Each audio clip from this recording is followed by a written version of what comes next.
What does the world need? Well, depending upon who you were to ask that question, you would get a different response. Some would say, well, our world needs economic stability.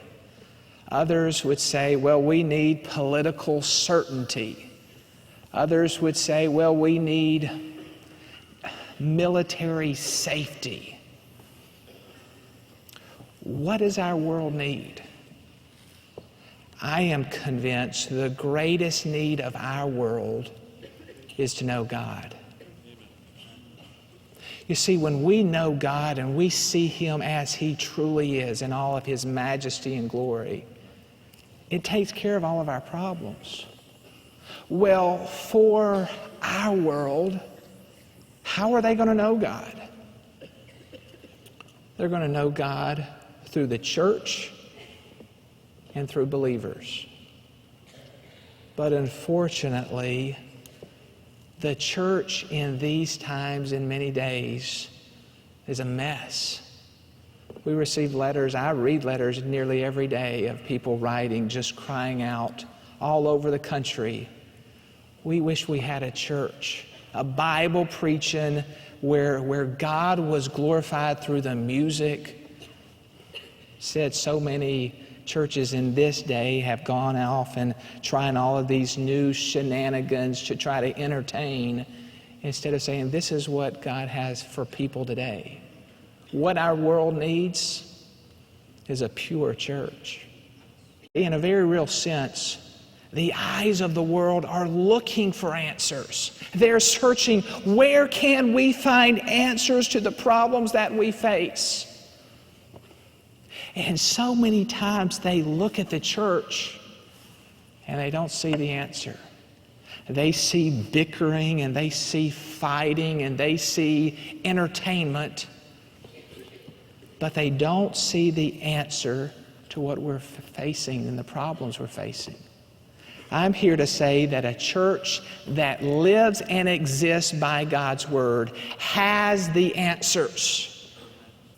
But to go and look at the average church, so many across the country, the pastors have fallen into all types of sin, embezzlement, immorality. You have so much infighting, and it is a disgrace to our country,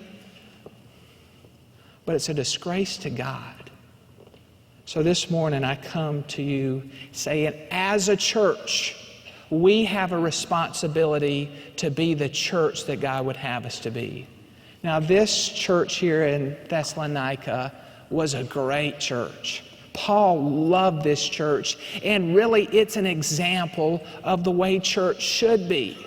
So here in chapter 5, Paul just is writing to them. He's been talking about the second coming. He's been talking about the rapture. Now he says, listen, you want to be a church that God is pleased with? Here's some things you need to do. So this morning, 3 responsibilities that every Bible-believing church has. It doesn't matter if it's in America or in some other country of the world. Every Bible-believing church has these 3 responsibilities. The sermon is entitled this morning, Church Life 101. Now, we've been journeying through the book of 1 Thessalonians. We've started out in chapter 1 and now we're coming to chapter 5. But it's important that we see today our responsibility and take this personally for our church. 3 responsibilities. The first responsibility is this: the shepherd's responsibility to the sheep. Here in 1 Thessalonians 5, notice verse 12. And we beseech you, brethren, to know them which labor, now notice the next 2 words, among you. According to Scripture, every believer has the same relationship with God. That means that every believer has the same access to God. A believer doesn't have to go through a man to get to God. No one has to come to the pastor and say, Pastor, will you go to the Lord on my behalf? You have the same access to God that I have. But in a local church, God has given people different responsibilities. In the New Testament, there are 3 different terms that are used for the spiritual leaders in the church. There's the term pastor, there's the term bishop, there is the term elder. Now, these three terms are used interchangeably. It's interesting to go to Acts chapter 20. You are in verse 17, and it says, "And from Miletus he sent to Ephesus and called the elders of the church." You go down just a few verses later, talking to the same crowd, he calls them the bishops, the overseers, and then in the same verse he refers to them as pastors. So it's the same word that's used interchangeably. But the pastor has some definite responsibilities that he is to fulfill because God has given them to him. Let me show you these three. The first responsibility the pastor has, he has a responsibility to labor. Notice in verse 12, "We beseech you, brethren, to know them which labor among you." Labor means working to the point of exhaustion. The job of the pastor or church leader is not for the lazy. If you're thinking, "Oh, hey, I'm going to just go be a pastor because I can't do anything else." No, the church doesn't need that. Church leadership is for those that will get up early, who will stay up late, who will serve the church. Pastors are to be hard workers. No one in the congregation should work any harder than the pastor and his church staff. Now, the pastor has many responsibilities, and one of the great challenges is as a church grows, how is he going to do everything? And so many times as the church grows, the pastor gets pulled away from his main responsibility. You say, well, what's his main responsibility? Acts chapter 6 and verse 4. "But we will give ourselves continually to prayer and to the ministry of the word." So the primary responsibility of the pastor is to be a shepherd, to feed the flock. It's to study, to labor in God's word and prayer so that I can feed those that I am responsible for. So many times, as a church grows and gets larger and larger and larger, the pastor is doing so many different things that what suffers is his study. What suffers is the preaching ministry of the church. He has a responsibility to labor. Secondly, he has a responsibility to lead. Look on in the verse. "Which labor among you and are over you in the Lord." I think this shows the spiritual leader as a bishop or overseer. Overseer means to stand before. It's the idea of standing before and giving spiritual direction. The president gives political direction. The employer gives vocational direction. Well, the pastor is to give spiritual direction. He is to be the spiritual leader. Now, sadly, here's what happens so many times in churches. The pastor becomes a dictator. He comes and he tries to get his will done instead of God's will done. And it's wrong. There is a mammoth difference between a dictator and a spiritual leader. See, a dictator wants his will to be done. The spiritual leader wants God's will to be done. A dictator tries to bully people. A spiritual leader tries to encourage people. A dictator wants to be a celebrity, wants everybody to worship him. A spiritual leader wants to be a servant. A dictator tries to run over his people and could care less about his people. A spiritual leader loves his people and weeps for his people. Listen, there is a huge difference from being a dictator and just to being a spiritual leader. Way too many churches have been destroyed by men who've taken power and abused that power in the name of the Lord. And it's wrong. And notice on in the verse. "And are over you in the Lord." You see, spiritual leadership is under God's authority. So pastors don't operate in their own authority. They operate under God's authority. So the church is not to be a democracy where people rule. It's not to be a monarchy where a man rules. Not to be anarchy where everybody just rules themselves. It's to be a theocracy where God is in charge, where you have spiritual leadership that comes and they lead the church, where you have the parishioners, the church members that follow willingly, knowing, you know what? They're going to make mistakes, knowing they're not perfect, but we're going to trust God to work in their hearts. The pastor has a responsibility to labor. He has a responsibility to lead. He has a responsibility to lift up. Look at the last part of the verse. We beseech you, brethren, to know them which labor among you and are over you in the Lord and admonish you. The word admonish is a very unique word. It's a technical term for counseling, to give spiritual counsel. The pastor has the responsibility to lift up, to counsel, to encourage his church members. And here's what happens. As a church grows, this becomes more challenging because there's more needs. And so that's where he incorporates people to help with this task. There are differing types of counseling. You have preventative counseling. You have crisis counseling. You have marriage counseling. You have grief counseling.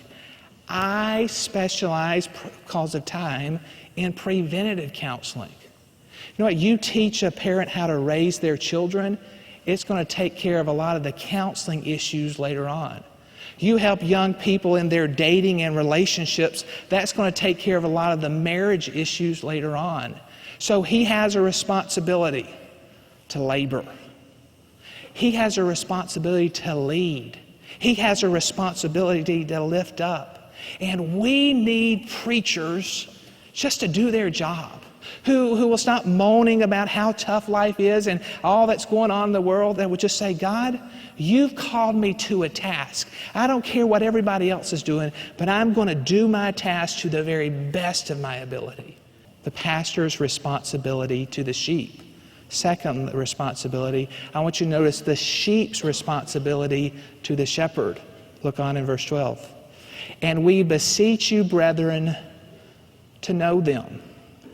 So the church has a responsibility to respect. To know them is a Greek word oida. It means to know by experience.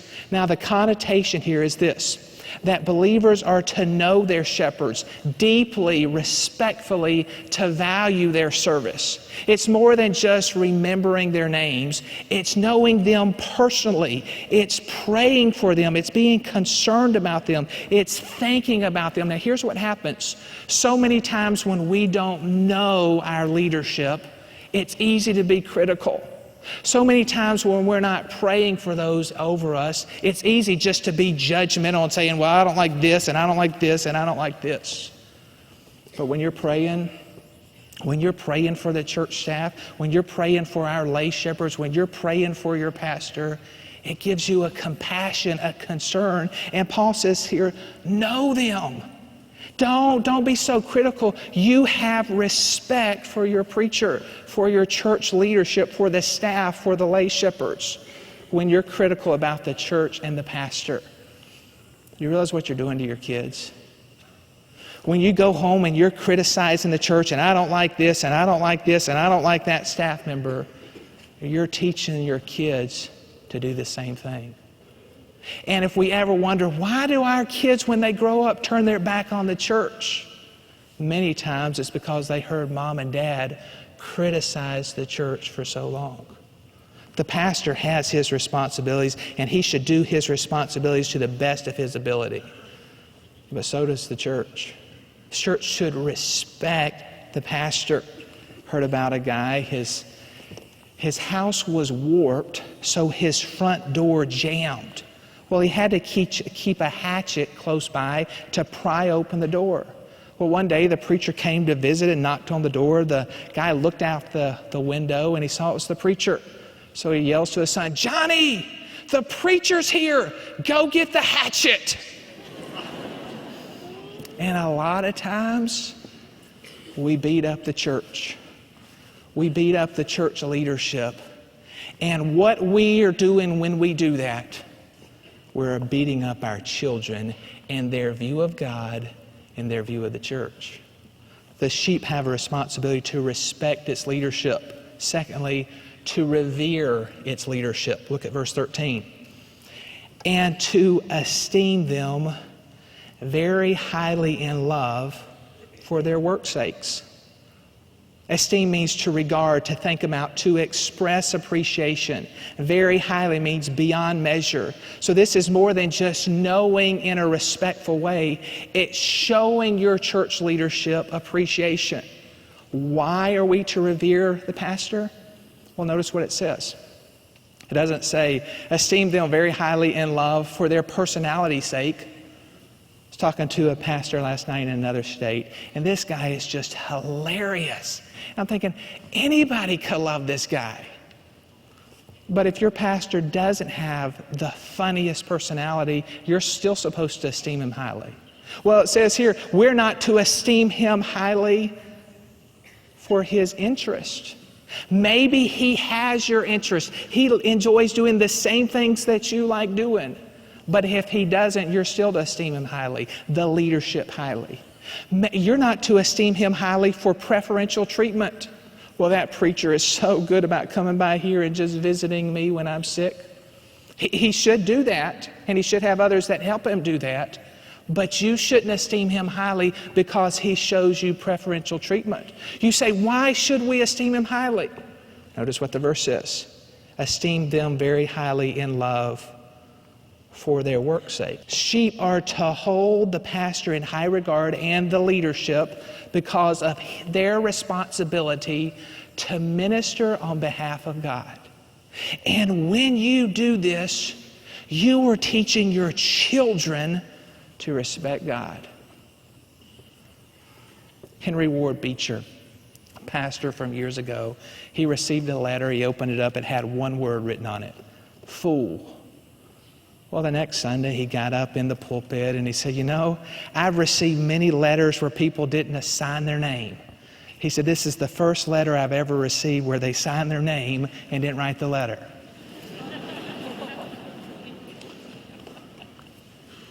We're supposed to revere our church leadership. One thing I love about being at Campus Church is how well you treat our church and all of its leadership. Man, some preachers are going through the mill. They're being run over and they're being bulldozed over and they're being ridiculed and made fun of. And I get cards and cakes and cookies. I work out every morning because you guys are so good to me. And I thank you for it. Hey, let me show you an example of this. You're in 1 Thessalonians. Hold your place there. Turn over to Galatians chapter 4. Galatians chapter 4. Paul is writing to the Galatian believers, and he commends them for how well they treat him and take care of him. Galatians chapter 4, verse 14. And my temptation which was in my flesh ye despised not nor rejected, but received me as an angel of God, even as Christ Jesus. Where is then the blessedness ye spake of? Now notice this. For I bear you record that if it had been possible, ye would have plucked out your own eyes and had given them to me. So according to verse 14, evidently Paul had some kind of ailment. Evidently it was very hard to look at. It was repulsive. Some Bible scholars say they think it was an eye problem and where his eye was continually running and it was tough to look at. Paul said, you treated me as an angel of God, and if it were possible, you would have plucked out your own eye and given it to me. They revered their church leadership. To look at many churches across our country, there are wars going on. The preachers are not doing their part, and the church is not doing their part either. And there's great conflict. And who suffers is the world. Who suffers is the lost. Who suffers? The cause of Christ. The sheep have a responsibility to respect, to revere. Thirdly, to rejoice with the church leadership, with the pastor. Notice verse 13 again. And esteem them very highly in love for their work's sake. Now notice the last part of this verse. And be at peace among yourselves. Now that phrase seems to be out of place. Why? He's talking about the job of the pastor, and then he's talking about the job of the church. Why does he say, and be at peace among yourselves? Because here's the reason. When the pastor is doing his job, when he's laboring, when he's leading, when he's lifting up the church, when they're doing their part, when they're respecting and revering the pastor, there is great fellowship, there is great peace, and there's great rejoicing. They are to rejoice with the pastor. They are striving to be at peace with other church members. There are difficult people in the church. Of course there are. There are different levels of believers, some immature, some more mature. Yes. And when we're all doing our part, we're at peace. The responsibility of the shepherd to the sheep. The responsibility of the sheep to the shepherd. Thirdly, I want you to notice the sheep's responsibility to other sheep. Notice verse 14. Now we exhort you, say the next word with me. One of the keys for the church being what it should be is the church members looking out for the well-being of other church members. The healthiest churches are the ones where there's a family atmosphere, where they don't just come in and sit down and say, okay, I'm here to do my duty, and I'll speak to 2 people while I'm walking in, and I'll speak to 3 people while I'm walking out, and I'm out of here. No, the church is a family, and the healthiest churches are those who look out for each other, who are trying to encourage one another and bring each other along. We are to see our other church members as family. Now, Paul points out 5 types of struggling sheep that we need to help. Notice the first one. We have a responsibility to wayward sheep. Look on in the verse. Now we exhort you, brethren, warn them that are unruly. Unruly is a military term. It's a soldier who behaved in a disorderly manner. It's a soldier that was rebellious. And the unruly are those who are out of step, those who are drifting away. And notice what it says. Warn them that are unruly. Warn means to come alongside, carries the idea of providing help to someone. So Paul encourages the healthy believers to get involved with the unruly members that are starting to drift. So many times we'll look down our nose at those people. We'll say, well, that young person over there has a problem. Remember, I was in high school. Played basketball. I'm at a gym across the street from where one of our senior citizens lived. Well, she told me at church, she says, hey, I want you to come over to my house. I'm going to make you some sugar cookies after your basketball practice. Come over and we'll just have a good time and talk. I wasn't an unruly kid, I would think. So I went to basketball practice, went over to her house. She had a big old glass of milk, these sugar cookies, and I just started eating these sugar cookies. We talked for probably 30, 45 minutes. She said, you know,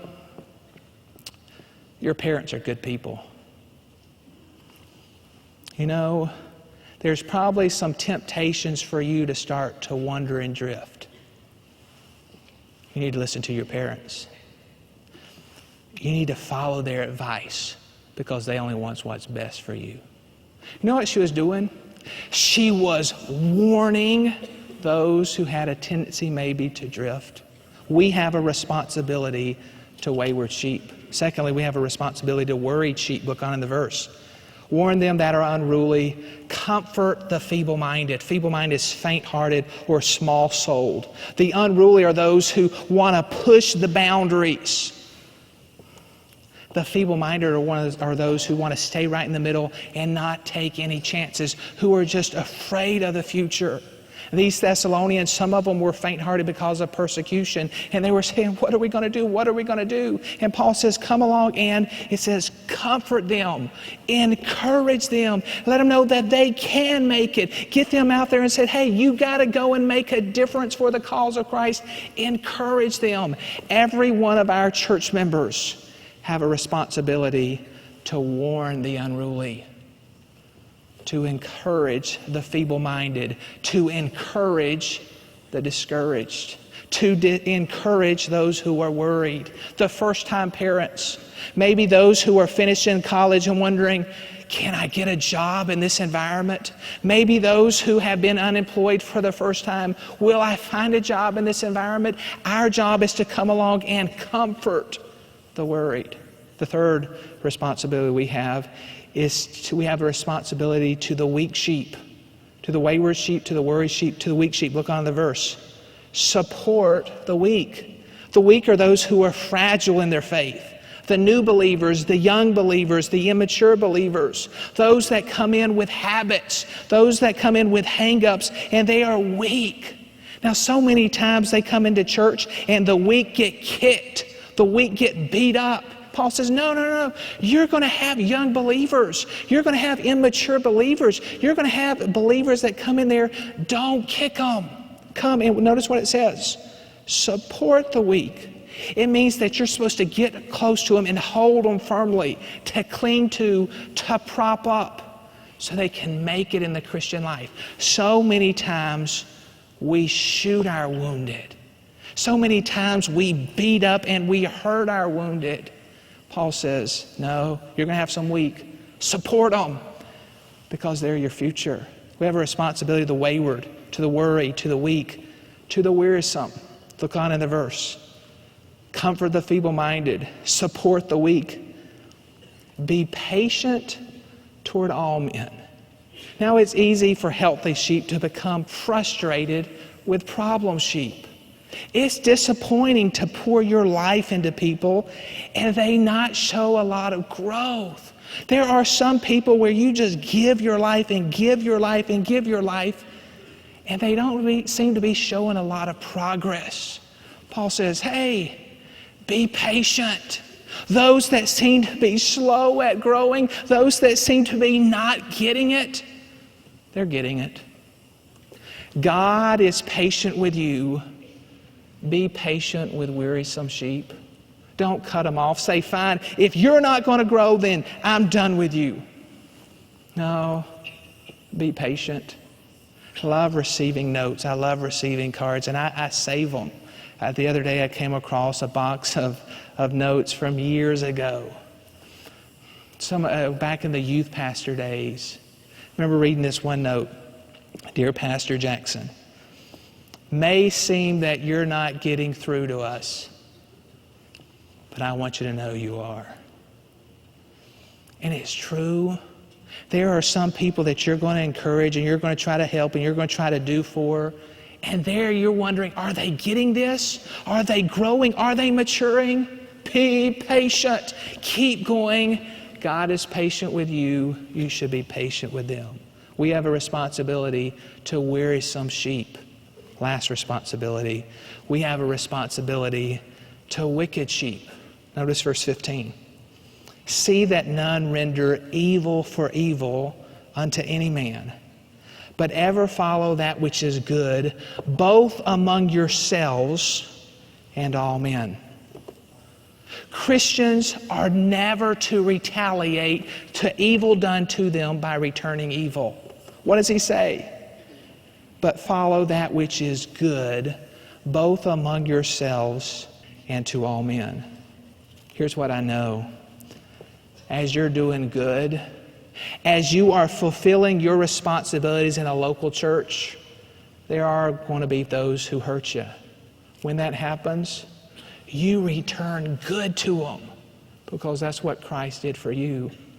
Heard about a group of men who were been soldiers and now they were contractors living over in a foreign country. Well, they hired this young teenage foreign kid to just be their servant. Well, they were abusive to this kid in a wrong way. I mean, the kid would come in to work and they would put water on the edge of the door, so when he opened the door, the water would pour all over him. They would throw dirt on the ground, and so he would just have to come in and clean it up. They would grease the doorknobs with Vaseline just so he couldn't get the doorknob open.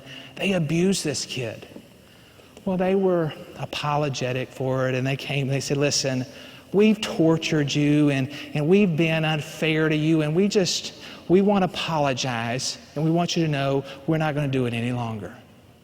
The little guy said, "So no water above door?" They said, "No water above door." "So no dirt in the floor?" "No dirt in the floor." So no greasing those doorknobs?" He said, "No greasing those doorknobs." He said, "All right, me no more spit in your soup either."